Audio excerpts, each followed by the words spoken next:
Oi pessoal, aqui é Marcelo Serrano, esse é mais um episódio do podcast Tal Views. Antes de começar, eu sempre deixo convite para você que nos acompanha aqui, seguir as nossas outras plataformas. A gente cria conteúdos diários e complementares aos episódios no Instagram, e todos os relatórios aqui do Research da nossa área macro ficam disponíveis no canal do Itaú Views no Telegram.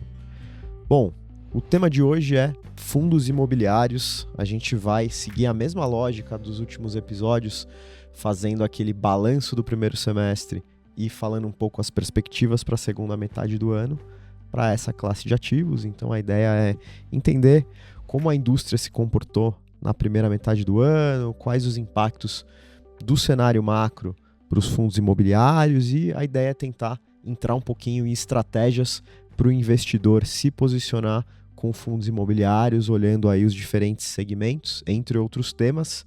E para nos ajudar com essa discussão de hoje, a gente conta com as participações da Larissa Napo, que é analista de fundos imobiliários aqui do Itaú BBA, e do Carlos Martins, que é gestor da Quiné Investimentos. Carlos, Larissa, bem-vindos.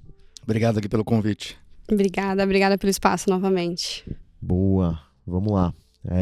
Bom, nesse primeiro semestre, marcado aí por uma turbulência macro, principalmente no campo global, a gente viu ativos aqui performarem bem, o IFIX subindo aí na casa de 10% no semestre, o Ibovespa um pouco acima.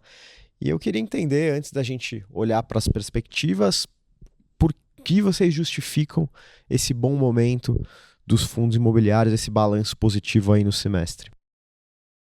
Claro, vamos lá, exatamente, né? O primeiro semestre ele foi marcado por um cenário macro desafiador, né? Com juros elevados, incertezas fiscais, discussões sobre a reforma, né?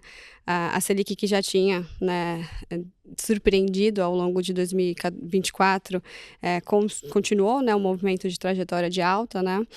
Atingiu aí seus 15% agora no mês de junho. Nesse contexto, os fundos imobiliários eles mostraram resiliente, né? Como você bem comentou, o IFIX, né, o índice de fundos de investimentos imobiliários, mostrou uma alta no primeiro semestre de 2025 e comportamento suportado aí pelos movimentos das curvas futuras de juros e o elevado nível de desconto que a gente se encontrava aí no final do ano passado, né? Então, o patamar de descontos que a gente operava no final aí de 2024 era bastante relevante, né? As cotas dos fundos imobiliários negociavam em torno aí de 20% de desconto versus o seu valor patrimonial. Esse desconto ele é bastante relevante, né? Não é sempre que o mercado de fundos imobiliários opera nesse patamar. E também, além do grande desconto do operacional positivo aí dos principais segmentos dos fundos imobiliários, com o fim, né, das taxas, das altas, né, da taxa de juros, os investidores já começam a antecipar um pouco esse movimento, né, essa valorização para o mercado. Acho que só complementando, assim, a gente viu uma aversão muito grande a risco ali no final de dezembro 24, janeiro 25, até grande demais a nossa visão, assim, principalmente quando você olhava os fundos de papel que eram indexados a pós-fixados aqui ao CDI, que estava aumentando, e mesmo assim os investidores vendendo, ou seja, já estava contratado ali um dividendo maior, mas a gente até tentou entender um pouco o que estava acontecendo. Quando a gente olha ali pós-pandemia, início de 20 para cá, teve um crescimento muito grande no número de investidores. Acho que foi a primeira, vou chamar de crise, assim, né, de muita volatilidade no cenário local e internacional, com subida de taxa de juros. Isso que gerou um pouco de preocupação nos investidores. A gente viu muita gente migrando um pouco de classe, indo mais para renda fixa. Só que acho que passou um pouco do ponto. E quando você olha o micro, assim, primeiro, o setor de crédito continua indo muito bem, os fundos de papel, que é mais ou menos uns 40% do índice, e se beneficiam de um juro maior, assim, então a gente não viu grandes problemas de crédito e dividendo maior, porque estava em processo de aumento de taxa de juros. E o mercado do tijolo, apesar de ele ser afetado negativamente pelo um juro maior, ele vem operacionalmente melhor no micro, assim, todos os setores de forma geral. Acho que os investidores, passado aquele momento mais tumultuado ali do início do ano, perceberam que estava demais descontado, assim, e aí começou a ter uma correção de preço. Acho que começa papel, depois tijolo, quando começava a fazer a conta do metro quadrado e você via o preço de fazer um novo, era muito desconto. E eu acho que você também estabilizar um pouco essa discussão de taxa de juros ajuda. Lembrando que no meio ainda teve umas discussões de questões fiscais aí que também assustam um pouco o investidor. Toda vez que você traz discussão, você sempre afugenta, gera confusão. No final, era a questão lá do valor agregado, né? Do imposto do valor agregado, a gente chama do IVA lá, e tá claro que os fundos não são afetados e tudo mais, mas teve um momento ali de dúvida, teve decisões do governo que depois foram revertidas pelo próprio governo. Então acho que teve muita volatilidade, muita pressão nos investidores, mas perceberam que estava barato demais e acabou recuperando, então foi um bom semestre para a classe.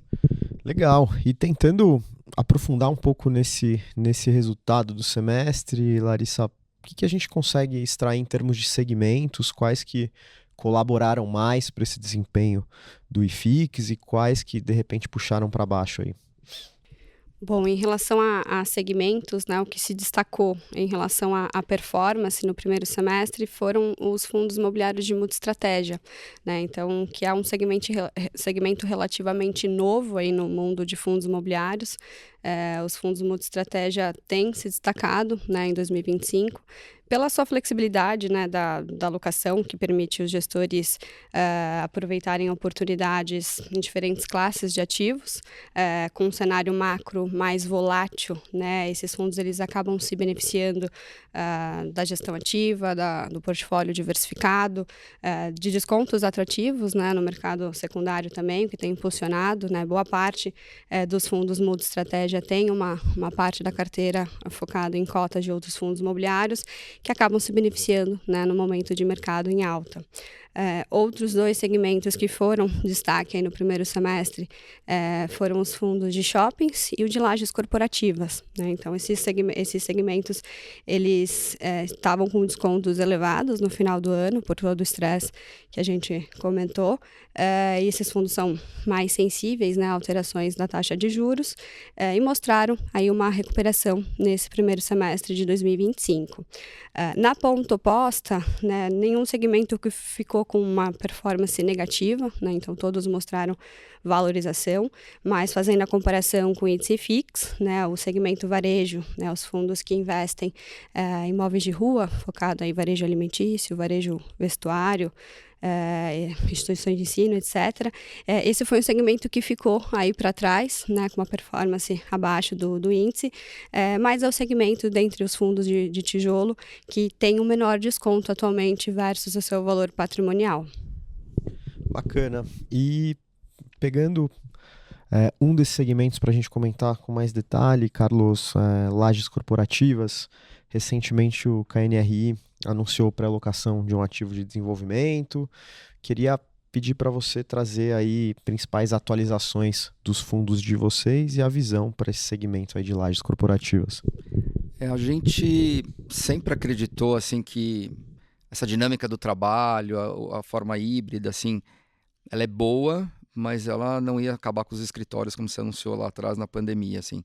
O que a gente tem visto mais recentemente é que tem uma pressão maior das empresas para que as pessoas fiquem ou venham mais vezes aos escritórios. E aí não é uma questão... às vezes as pessoas me perguntam se o PIB esfriar, isso diminui. É que, na verdade, essas pessoas já foram contratadas ao longo dos anos, mas ninguém contratou metros quadrados para colocar essas pessoas dentro dos escritórios. E aí a gente viu muitas multinacionais, como é o caso desse projeto que a gente ainda está construindo, e fazia muito tempo que eu não vi uma empresa pré-locar um prédio em construção, então acho que foi bem positivo para o setor, para mostrar primeiro que você tem pouco estoque futuro para desenvolver, porque na verdade, como tinha muita dúvida sobre o segmento, ninguém nem conseguia levantar dinheiro, tinha dúvidas de colocar dinheiro novo, era difícil até levantar dinheiro para construir escritórios, então você tem uma produção bem limitada, assim, e você tem uma demanda de empresas hoje olhando grandes áreas, assim, a gente, como tinha um prédio inteiro, a gente começou a trabalhar essas locações e fomos felizes em conseguir pré-alocar para um crédito grande. A gente, infelizmente, ainda não pode anunciar o nome do inquilino, mas uma multinacional importante, assim. E essa empresa olhou muitos projetos e áreas e tudo mais. Então, na nossa cabeça hoje, mesmo com essa volatilidade, a gente vê no portfólio dos fundos de tijolo da Kinea, que a gente tem o KNRI 11 e o Core 11, uma visitação grande, assim, mesmo o mês de julho, que é um mês que para, assim, de ter visita, a gente continua tendo bastante visitação, a gente tem visto grandes locações, elas são importantes para enxugar a vacância.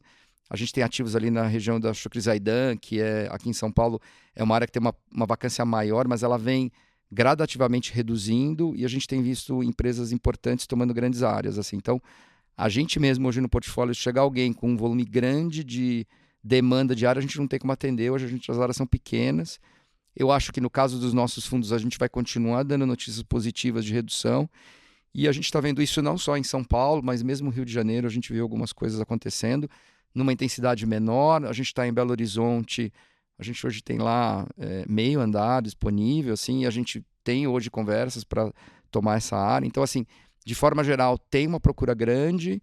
Logicamente, os prédios melhores, mais bem localizados, são os primeiros que vão encher. E aí sim, se você ainda tiver muita demanda, você começa a ir para um prédio que talvez não esteja, vai ser já o top da lista, assim. Então, a gente gosta muito do nosso portfólio, a nossa vacância hoje é relativamente baixa. Acho que a gente tem um desafio de Rio de Janeiro, centro da cidade, que aí você tem muita disponibilidade, e o pessoal hoje quer estar mais para a Zona Sul, onde a gente tem ativos também, ali a nossa vacância é controlada, e de novo, continuamos a ter visitação. Então, a gente é bem otimista com o escritórios bem localizados. Eu acho que as notícias são redução de vacância, que para o fundo imobiliário isso significa maior dividendo, né? Que você deixa de ter despesa de espaço vazio e ainda passa a ter receita. Em algum momento você vai começar a puxar aluguel, como a gente viu na região da Faria Lima, que hoje o aluguel já assim mais alto, porque não tem muita disponibilidade. Assim. Então a gente é bem otimista com o escritório, gosta da classe. E quando eu vejo o preço na bolsa versus o que custa para a gente produzir um novo, tem muito desconto. Assim. Então acho que essa coisa de parar de subir os juros ajuda o investidor a começar a alocar um pouco mais de tempo. E eu acho que esses fundos, de novo, com bons portfólios, vão dar boas notícias aqui no curto e no médio prazo aqui. Perfeito. Larissa, o Carlos falou um pouco sobre perspectivas, né? Acho que quando a gente olha fundo imobiliário, tem a dinâmica da renda passiva e a dinâmica de ganho de capital, né? O valor das cotas aí aumentando. Queria passar por esses 2 pontos com você olhando para frente. Primeiro, potencial de ganho de capital, se a gente comparar o valor das cotas pelo valor justo dos imóveis, e também se há uma perspectiva para aumento de dividendos. Claro, vamos lá. Bom, vale a gente comentar, né, que mesmo com as perspectivas de juros atuais mais desafiadoras, né, com juro a 15%, né, os resultados operacionais, como o Carlos comentou, dos principais segmentos aí dos fundos imobiliários, estão positivos, né? Então, queda na taxa de vacância, aumento nos preços dos aluguéis em algumas praças específicas. Então, dando exemplos, né, aqui olhando o Brasil como um todo, dado de galpões logísticos, fechamento do segundo trimestre, a vacância ainda está abaixo de 10%, né? Então, um patamar confortável para os proprietários dos imóveis. Para escritórios, né, na cidade de São Paulo, a vacância continua mostrando queda na taxa de vacância, movimento aí iniciado em 2021, né? Fechamento do segundo TRI fechou com uma vacância de 18,9%. Né? Então, olhando para as regiões premium da cidade, como é esperado, né, o cenário ele é melhor, né, então a taxa de vacância está abaixo de 10% e, como o Carlos comentou, algumas regiões, algumas praças específicas já estão tendo aumento de preço de aluguel, o que é um fator positivo para os rendimentos dos fundos imobiliários que detêm ativos localizados nessas regiões. Portanto, a gente acredita, né, que o momento pode ser favorável, sim, para o início de uma montagem de posição para longo prazo, né, comprando fundos de boa qualidade, com descontos relevantes no momento, né, por conta do momento atual dos segmentos, né. Na média, hoje, o IFIX negocia aí com desconto versus o seu valor patrimonial na faixa de 13%, né, e um dividend yield na faixa de 12% ao ano, tá. Olhando por segmento, lajes corporativas têm o maior desconto, na média os fundos operam com desconto aí de aproximadamente 30%, e o segmento de galpões logísticos negocia aí com desconto na faixa de 10%. Então, para investidores aí de longo prazo, tem uma oportunidade interessante, né, para ganho de capital, sim, em alguns fundos específicos, mas o curto prazo, ainda com essa Selic em 15%, ainda pode ter alguma volatilidade, né, pode ser um pouquinho desafiador. Bacana. Falando de outro segmento, Carlos, galpões aqui, a gente vê esses ativos com vacância na mínima histórica, e então eu queria pegar essa informação para te perguntar se isso já tem se refletido nos preços dos aluguéis e também como você está olhando aí para estoque futuro. Você teve um incremento muito grande de custo de produção da pandemia para cá. Isso foi no setor inteiro. Quando você olha o INCC, que reflete a inflação do setor, tudo ficou mais caro produzir, residencial, logístico, escritório, por uma reorganização da cadeia e também por aumento de custos, os terrenos estão mais caros, assim. Então, de forma geral, tudo ficou mais caro, e no galpão a curva ABC dos componentes ainda foram mais afetados, assim. Então, você teve um incremento grande. Em algum momento demorou para vir esse aumento dos aluguéis, assim, com exceção de regiões como Guarulhos e Extrema em Minas, que eram regiões muito demandadas, e os aluguéis subiram, as demais ficaram atrasadas, mas isso já vem se ajustando, assim. Então você vê áreas como Cajamar, que é uma área super demandada pelos inquilinos pela localização. Aqui em São Paulo você teve um ajuste nos aluguéis, e áreas que ficaram mais atrasadas, você na prática não consegue viabilizar muito novos galpões, assim. Então a gente vê vacância, como a Larissa comentou, muito baixa. A gente, em áreas bem demandadas, próximos aos grandes centros consumidores, porque o grande demandador ainda continua sendo a turma do e-commerce, assim. Você tem players importantes tomando grandes áreas, porque ainda tem um processo de expansão grande vindo, e eles têm uma demanda para galpões específicos, eles querem aqueles cross-docking, que ele é uma configuração diferente, demandam grandes áreas, então é difícil achar produto pronto que atenda essa demanda. Então a gente vê como, de novo, positivo, que você tem uma demanda grande. Temos pouca preocupação de estoque futuro, porque na verdade os galpões são cada vez maiores hoje para você ter diluição de custos fixos, então condomínios baixos. É difícil viabilizar terrenos bons, assim, porque quando você começa a aproximar muito da cidade, você começa a competir com Minha Casa Minha Vida, que tem um uso melhor do terreno, ele consegue verticalizar mais do que um galpão. Então essa conta ela é bem desafiadora, e o volume para você fazer um galpão hoje de recursos ele é grande, então você acaba indo para você tem poucos players que conseguem fazer galpões que atendam essas demandas, assim. Então a gente vê a demanda bem controlada. Esse processo de aumento de aluguel ele aconteceu pelo Brasil inteiro. Quando você olha regiões como Brasília, Contagem, por exemplo, são regiões que você tem dificuldades ali de aprovação de projeto, é difícil você viabilizar. Isso é positivo, porque você vai controlando a demanda, e aí isso reflete em preço de aluguel. Então, de forma geral, os aluguéis ajustaram, mas, de novo, você tem essa dificuldade, ou às vezes questões de aprovação, terrenos tem questão ambiental também, que é bastante difícil.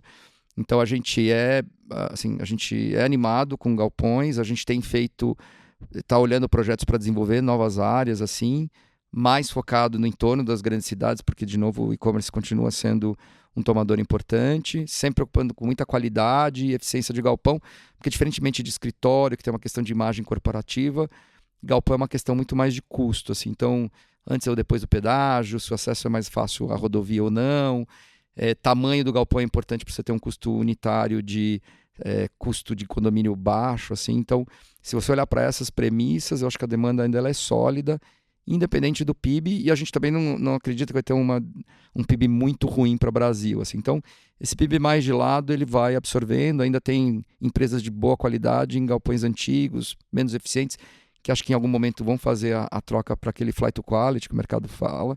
Então, a gente vê esse mercado, ele tem menos desconto na bolsa, os fundos, porque eles têm um nível de vacância já menor que os escritórios. Então, acho que tem mais upside de ganho de capital em escritório do que em logística, mas é uma boa classe, assim. E tem mais um fator que a gente ainda não sabe dizer, que é toda essa reestruturação da malha, da questão tributária no Brasil sobre consumo, pode afetar algumas áreas incentivadas, e isso demora ainda para acontecer, que o processo é longo, mas isso pode levar empresas a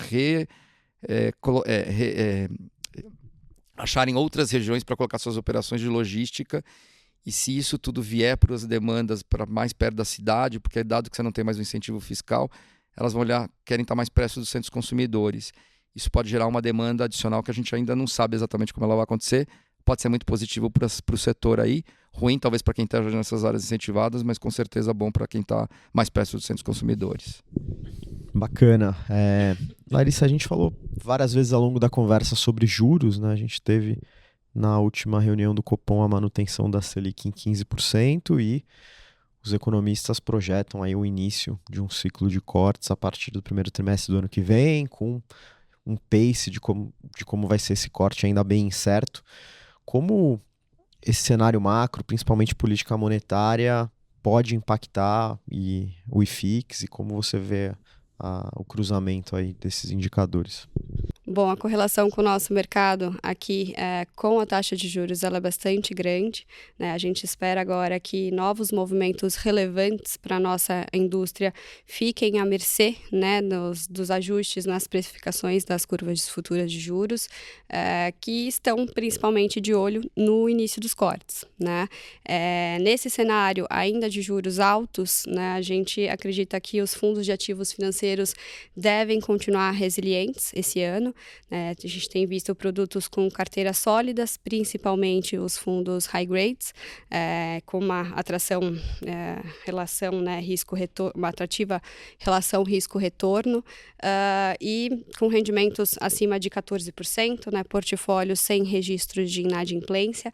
A gente acredita que os fundos indexados à inflação são boas opções para compor portfólio, mesmo com uma deflação esperada agora para o mês de agosto, assim como aqueles que são indexados ao CDI, né, que devem continuar distribuindo proventos altos, já que a Selic deve continuar aí no patamar de 15% até o início do ano que vem. Em relação aos fundos de tijolo, a expectativa, né, de que o ciclo da alta da taxa de juros tenha, né, terminado, já reduziu, né, a pressão sobre a classe.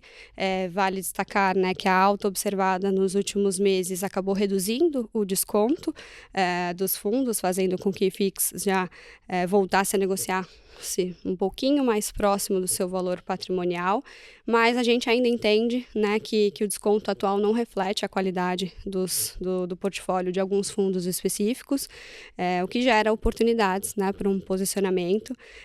Além disso, né, com o fim do ciclo de aperto monetário, as atenções, como eu comentei, vão estar voltadas aí para o início dos cortes, né, caso sejam esperados, né, para antes do atual consenso, a gente pode ver aí os fundos de ativos reais se beneficiando. Perfeito. Carlos, você comentou que esse PIB meio de lado, que é a expectativa, não tende a impactar muito o segmento de galpões, mas eu queria entender, aprofundar um pouquinho mais a tua visão sobre como uma desaceleração da atividade econômica que é esperada para o segundo semestre pode afetar também outras classes, né? Talvez não tão resilientes, com vacâncias tão baixas como galpões, e se algum aspecto aí do cenário macro te preocupa. Na verdade, quando a gente olha como oportunidade de investimento, assim, acho que tem uma combinação bem potente. Acho que é a primeira vez que você tem um cenário que o mercado espera para 26 um corte de juros. Isso, como a Larissa comentou, tem um efeito bem importante, principalmente sobre os fundos de tijolo. Então isso deve acontecer. Acho que a discussão hoje é um pouco o tamanho e quando ele acontece. Então a gente vê hoje uma janela interessante para aquele investidor que olha a longo prazo. Os fundos de papel ainda geram um dividendo muito robusto, porque eles ainda têm um carrego, né, meses ainda com dividendos altos. Mas em algum momento vai ter uma conversão aqui e o investidor vai começar a olhar para os fundos de tijolo que são beneficiados por uma redução da taxa de juros. Então, acho que como classe de investimento, a gente acha que é um momento muito bom. E quando eu olho para o mundo real, assim, então escritório, vacância reduzindo, com potencial de aumento de distribuição de dividendos. E aí, assim, no escritório, para a gente é bem claro que PIB, a gente tinha uma dúvida grande, porque PIB sempre afeta a decisão de todo mundo, é que a gente está vendo uma pressão mais do que o normal da volta aos escritórios, assim, não é mais porque a empresa está crescendo, é simplesmente porque ela precisa botar as pessoas que ela já tem dentro da empresa, dentro de um escritório, por uma decisão da matriz ou por uma decisão do senior level da empresa, assim. Então, acho que essa demanda continua, isso, acho que é um processo que não volta mais, então isso é positivo, e eu tenho uma produção pequena, os grandes prédios não estão nas áreas mais centrais, assim, você não tem... Por exemplo, Faria Lima, vamos ter agora um leilão de CEPAC que, se acontecer, um prédio para ficar pronto vai demorar uns 5 anos aqui, então a gente vai surfar. Pinheiros é uma região que tem bastante demanda, tem reagido bem, ele é uma opção, na nossa visão, a Faria Lima. Chucre de Zaidan, que você tem volume grande, quando você começa a olhar os prédios mais próximos do shopping e tudo mais, já tem pouca disponibilidade, então você não tem muita oferta, os grandes veículos estão um pouco mais distantes, e aí é um pouco das empresas avaliarem se elas querem estar mais longe ou mais perto. Eu acho que a demanda para mais perto ela é maior. Então, acho que, de novo, muito positivo para os fundos aqui. Galpão, a gente vê uma produção controlada, de forma geral. Você pode ter questões específicas em algum mercado, mas a demanda ela ainda é robusta, assim, mesmo que você tenha um pouco de queda de PIB, assim, eu acho que ainda continua tendo um movimento grande de procura de produtos de qualidade, assim, então a gente não vê ainda voltando atrás, e a gente vê outros players anunciando grandes volumes aqui de investimentos, players que estão no mercado, mas que ainda estão com um share meio pequeno, e que logística é super importante nessa equação, e volta aqui para a venda online, assim, dizendo que Brasil passa a ser foco, e esse pessoal precisa de área aqui. Então, quando você combina tudo isso, bons galpões, bem localizados, devem dar boas notícias, e, de novo, você tem menos gente produzindo, porque, de novo, é caro, é volume de dinheiro grande aqui. Então, acho que isso é tudo positivo. A gente não tem shopping diretamente na nossa carteira, a gente investe indiretamente. Acho que aqui você pode ter um pouquinho mais de... afetar um pouquinho mais, porque aí você tem comércio, venda na ponta, mas os shoppings continuam sendo bem resilientes, assim. O shopping hoje é mais do que um centro de compras, né? Ele é um centro de entretenimento, as pessoas vão lá para vários motivos, vão para ir ao cinema, academia, fazer exame médico, vão ao restaurante, vão porque é seguro, né? O Brasil tem suas questões, assim, então essa coisa da segurança é bem importante hoje, então você prefere ir ao shopping do que ficar fazendo compras na rua e tudo mais. Então, bons shoppings dominantes continuam também performando bem, você vê grandes players fazendo grandes revitalizações e expansão de shoppings existentes. Então a gente vê um momento de micro, real indo bem e um momento de potencial queda de juros. Isso é muito potente para essa classe de ativos, por isso que a gente acha que é um bom momento de considerar, talvez no curto prazo um pouco mais papel, mas no médio prazo, e é difícil acertar aqui o timing, assim. Eu acho que tijolo tem um upside potencial grande de ganho de capital com dividendos subindo, assim, por causa de juros e por causa de um setor melhor. Bacana. Acho que começando a encaminhar para o final aqui, Lari, queria passar um pouco pela composição da carteira de fundos imobiliários, comparando um pouco o desempenho no ano com o IFIX e passando também por alguma mudança recente que vale a pena a gente destacar aqui. Claro. Bom, em relação à nossa exposição setorial, né? Hoje na carteira recomendada a gente tem a maior exposição em ativos financeiros, né? 30% da nossa carteira está focada em ativos financeiros. A gente tem 10% em fundo multi-estratégia. Na parte de tijolo, a gente tem 22,5% em galpões logísticos, então sendo essa a nossa preferência setorial na parte de tijolo, 15% em lajes corporativas, 15% em shoppings e 7,5% em varejo. Tá? Em relação à performance, nossa carteira sobe 8,8% em 2025, pegando o fechamento do mês de julho. Uma performance parecida com o IFIX, que sobe 10,3% aí no mesmo período.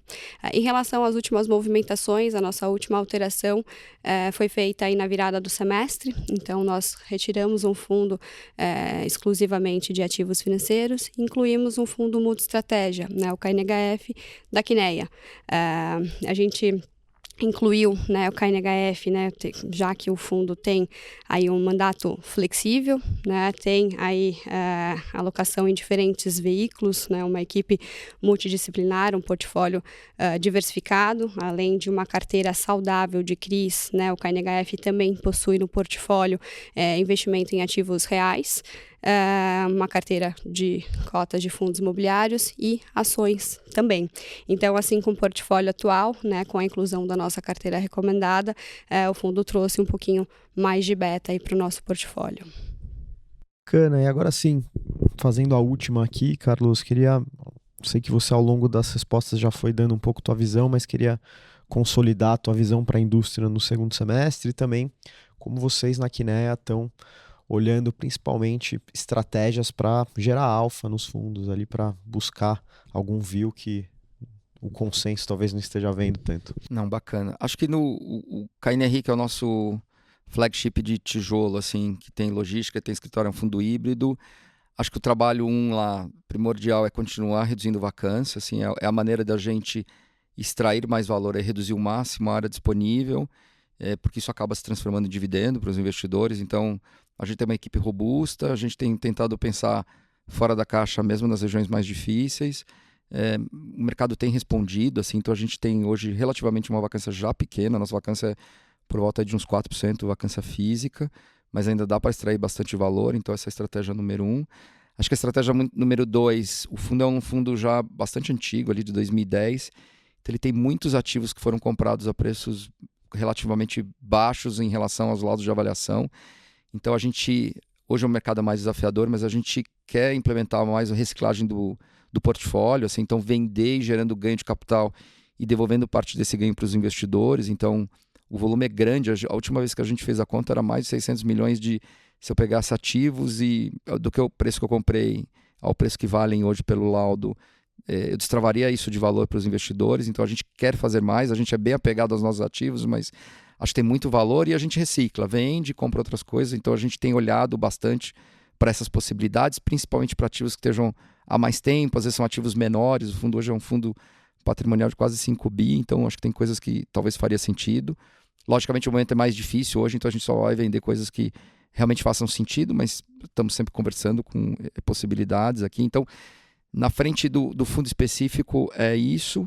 E olhando oportunidades, uma outra coisa que a gente tem olhado também, a possibilidade de fazer troca, de receber ativos por troca de cotas, é alguma coisa que está no nosso radar hoje. Logicamente, quando você está com desconto grande, ele é um pouco mais desafiador, mas essa é uma maneira também de crescer o fundo, e fundos maiores deveriam ter prêmio em relação a fundos menores, ele tem a maior diversificação de risco, maior liquidez, assim a gente vê um movimento cada vez mais do investidor institucional ganhando um pouquinho mais exposição a esse mercado, ele continua tendo, a única maneira de ganhar exposição ao mercado imobiliário hoje é via os fundos imobiliários, ele está proibido por legislação de comprar novos ativos, pode manter o seu portfólio, mas não pode aumentar, só que ele só vai olhar os fundos grandes com liquidez, assim, então a gente acha que em alguma maneira, quando esse investidor, seja local até internacional, olhe mais para esse setor, ele vai olhar para os fundos grandes, diversificados, com liquidez. Então, acho que são as frentes que a gente pode trabalhar. A gente é otimista com o setor, logístico e escritório, assim. A gente acha que tem um portfólio de qualidade também, então isso vai diferenciar a gente da média do mercado. E a última coisa que acho que é importante falar do nosso fundo, especificamente no KNRI 11, a gente não tem questões de alavancagem também.